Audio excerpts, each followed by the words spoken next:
97.5 Bangon OK FM. 97.5 OK FM. Gusto ko, okay ka.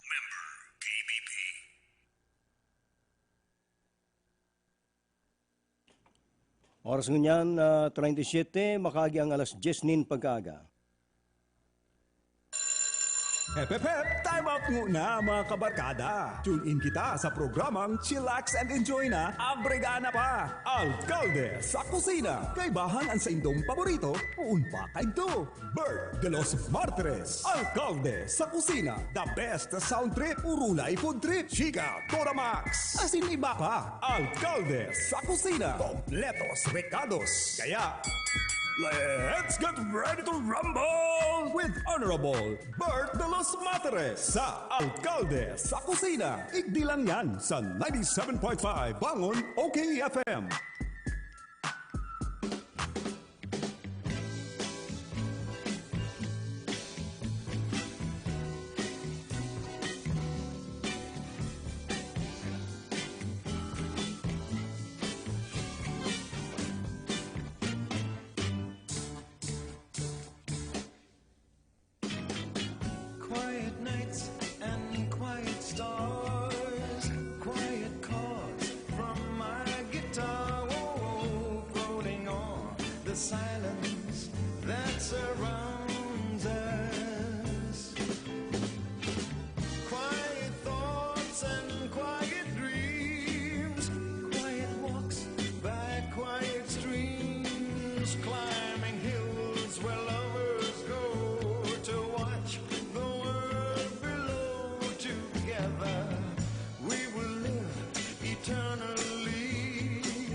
I knew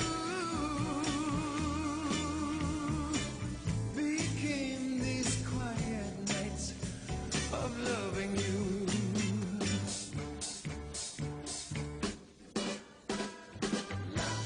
La la la la la la la la la la la la la la la.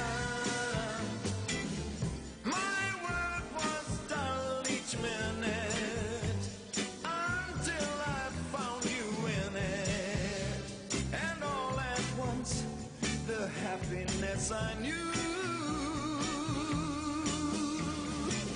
became these quiet nights of loving you. Good morning. Yaong kita sa Alcalde sa Kusina ngunyan na maghapon na brown out. Bert de los Martires po, aldaw kita ngunyan nin Miyerkules, sa 3 kan Febrero. Ay mahapod daw kami sa tuyang mga parantabay kung piramang kamong may radyo ngunyan. Tapos siyempre kadakalang baga kaya sa monitor nakakunik sa kuryente. Pag maing kuryente, karoon di man nagdadarangog. Mag-text daw kamo sa kuya 943-15528. Kung sa irisayan medyo nakaka-monitor o nagdadangog pa ngunyan, anong lugar kamo dyan na maski may brown out.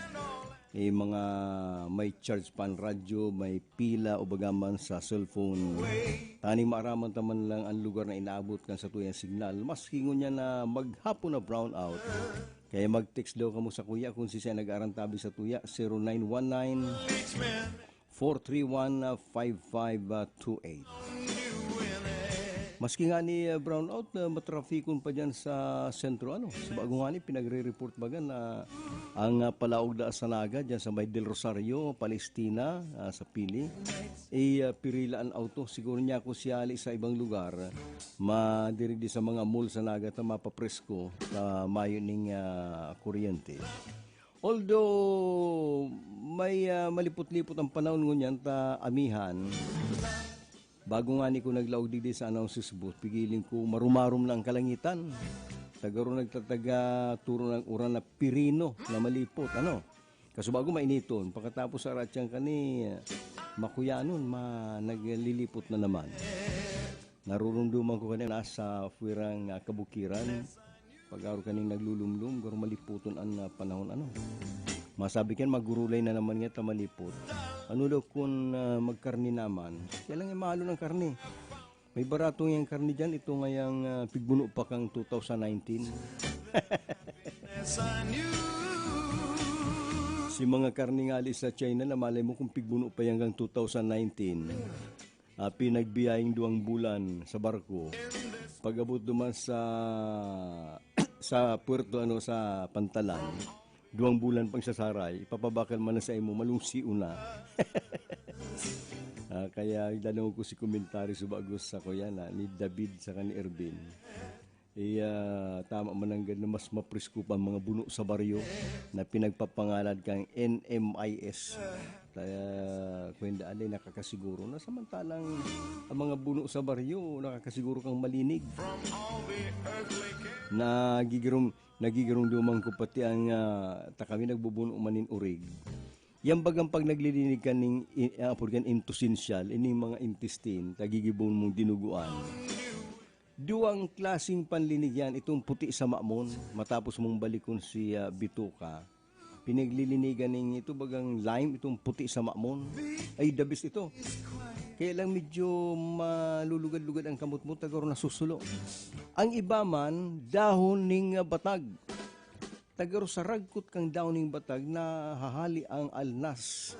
Kan yan is intestine, nalilinigan. Kumayo ka ngayon ng lime o itong puti sa mamon, dahon ng batag ikuskus mo ngayon dyan, tanawawarang niya ang halas, nagiging ngayang maragkot, pwede nang lutuon, dinuguan. Oras naman yan, 15 minutos antes mag-alas 11, ang oras na yan, atod sa kanabot kang Cabral Bicolandia Supermart, atod man yan kang DMSQ, sinaman kang original na Master Square.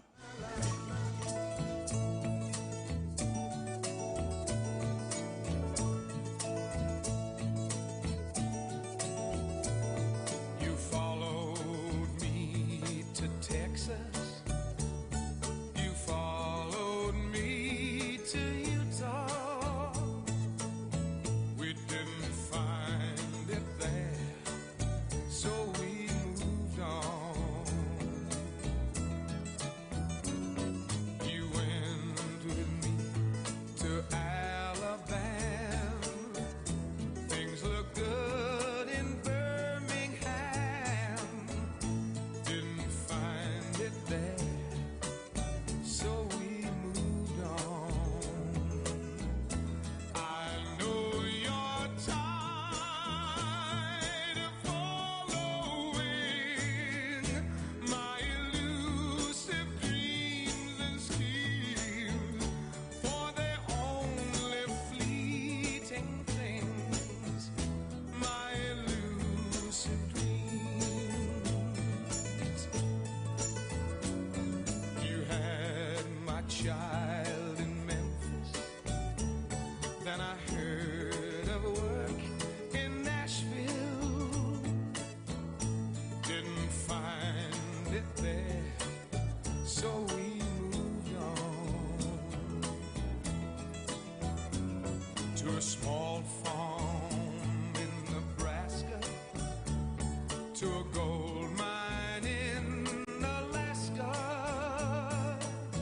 We didn't find it there, so we moved on.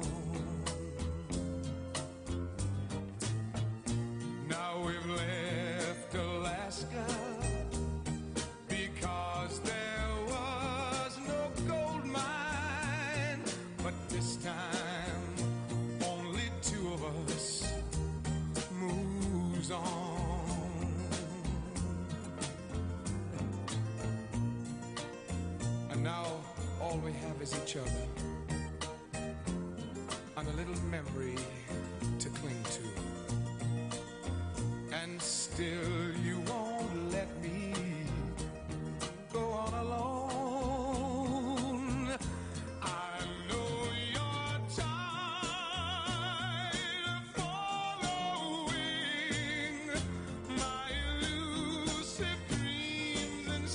Nagantabay pa lang si batchmate ko dyan sa Kamhay, Bat 74, si Arlene Arlante. Sabi niya, no problem sa brownout, mag-brownout ka ngayon, pero may kami naka-tune in. Ang gamit mi ngayon yan, solar-powered. Yan ang bagong yan na sistema, ano. Kung magigirunduman mo kay itong kita mga aki pa, may kay mga surusular na yan. Dita aram yan. Ang aram ta kato baterya na pag nagtuturugno na, pigbabalad sa bintana. O ano nga yung, ilalong yung ano ta, maluwi na bagang yung radyo. Iyo po pa, ilong ko lang, pagbuksi ko na silikuran kan radyo ming, kahit to ang apod yan, singer, ang singer.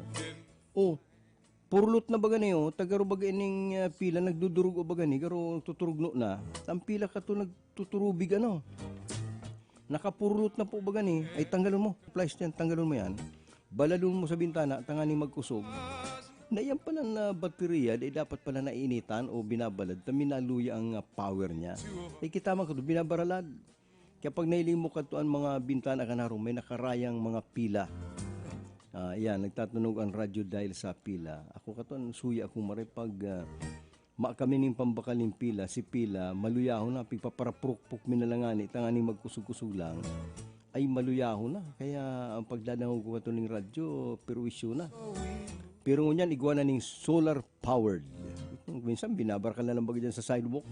Barkal lang niya kamo, solar. Ano man yan, uni ngayon. Ipapaling mo lang sa saldang, nagtatanog na. Ang mga cellphone. Grabing invention, Dahil po sa mga discovery, invention, nagiging magian ang buhay ng tao. Na imbis nga para kang yan ng baterya, ipatingag mo lang niya sa sa saldang. Kan ako garo third year kamay, igwa kami ning di ko maram kung anong subjects to, baka economics. Nakapagre-recite ako dahil sa igwa ka to ning hapot ang teacher mi. Di ko maaraman kung saan man ko nakakuha ning answer, tagaro pinagkurikan ako, matibay nga ang asir niya kanini De Los Martires ay. Nagngalas pati ko, ako maluya dyan. Kundi dumasapot niyang, ano ngaya ang mga bagay na nakakapagpawara ng trabaho sa mga tao? Garo social studies, garo to economics. Third year ako. Ano ngaya mga bagay, ano ngayang programa kan gobyerno, o ano ngayang gawi-gawi ng tao o sosyal, ang nagiging dalan para nga mawara ni mga trabaho ang mga tao. Kaya nagparaisip-isip man ko. Niya ako kakayawan ko manggaro niya ako ni. Bakong ang mga kaklase ko na lang ng mga bright ang nagpapara-answer. Ako niya ako maski average pa, kaya ko man niya ako magsimbag. Magansap naman ko, sabi ka itong maestra. Si De Los Martires nga maansap. Ano man lang, testingon ta daw ni, testingon ta daw. Ang paghiling sa kuya, garo, mga kamugtakan nga ni, dahil nga ni tatao. Mag-English naman ko. The invention of modern machineries can cause nga ko loss of jobs because of the modern technology na imbis niya kung ang pag-umabang nga halimbawa, gulpen matrabaho sa sarong makina na lang. O halimbawa, 20 an ani. Bister, hindi nawala si mga paraan Iurupa ka na, matibay mong palan nga niya Natatandaan ko yan, modern machinery inaapon, na like man araw anong machinery yan. Basta niya ako nagpara-discovery kita kaya, gulpi ang nawawaran nin trabaho.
gave you all I had. So there is nothing left. I may be wrong, but I better go now. Oh no, I too long. Now I just can't go on. I've been away. Maski pa na brown out, siguro mga di chargeable battery. Malatis si Mayet Abukar, dating kapitana dyan sa Baliwag, Viejo, Minalabak. Nag-uukoy dangon yan. Ukoy niya pinagaluluto ko, nagantabay. Sirma si Tess Gomez Gallardo, no worries Papa Bert, dakul kami digdi naka-headset, nagdadaw sa imo. Ay sa cellphone na nag-arantabay. Kadto, talagang radyo lang ano. Ngunyan, kadaklan na pinagdadahugan na cellphone, nakahirig da lang. May nakatakod sa talinga, nag-aantabay. Kaya maski may brown out, sige sana ang darangugan. Ako nga ni Yuman, igo akong radyo man na pag pinagsaksak mo sa kuryente, nag-charge siya. Kaya maski mawar ang kuryente, nagtatanog pa ang radyo. Ay Papa Bert, dawa may kaming kuryente, nagdadaw kami sa ligdi sa Cabral. O yan, sa Cabral ta makusog dyan ang monitor. Cabral, Bicolandia Supermart. Kumusta na lang kamo dyan? Abot yan sa may kuya may pansitan, saka dyan sa may karnihan sa supermarket. Kumusta mga yaon dyan sa meat section, mga gulayan, sa third floor. Good morning dyan sa NCPM, ali dyan sa Cabral, Bicolandia Supermart. Good morning sa mga apo ko, Kapitana Aida Balatasan, kaabay ang 12 Angel na aki, si Gogo Valley Aguila, Balatasan, nag-antabay ngunyan dyan sa Calabanga, Camarines Sur. Si Darbuan Insinas nga niyo. Sige lang ang antabay, maski niya brown out na may transistor na siyang